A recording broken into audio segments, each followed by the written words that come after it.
Hello all. రీసెంట్గా బాగా viral అయిన గార్లిక్ లెమన్ కొరియండర్ మ్యాగీ ఎలా చేయాలో ఈ వీడియోలో చూద్దాం. Garlic flavour, lemon flavour and Maggi ఫ్లేవర్తో చాలా టేస్టీగా ఉంటుంది. వాటర్ బాయిల్ చేసుకొని వాటర్లో మ్యాగీ స్ట్రిప్స్ వేసి బాగా ఉడికిన తర్వాత పక్కన తీసి పెట్టుకోవాలి.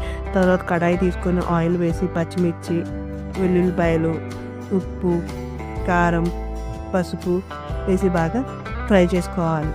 తర్వాత మ్యాగీ మసాలా కూడా వేసి బాగా ఫ్రై చేసుకోవాలి. ఇప్పుడు ముందుగా బాయిల్ చేసి పెట్టుకున్న మ్యాగీని ఆ మసాలా వేసి బాగా కలుపుకోవాలి. తర్వాత కొరియాండర్తో సర్వ్ చేసుకోవడమే.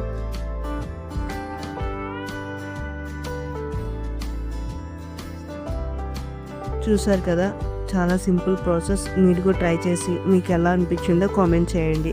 వీడియోని లైక్ చేయండి, ఛానల్ సబ్స్క్రైబ్ చేసుకోండి. Thank you.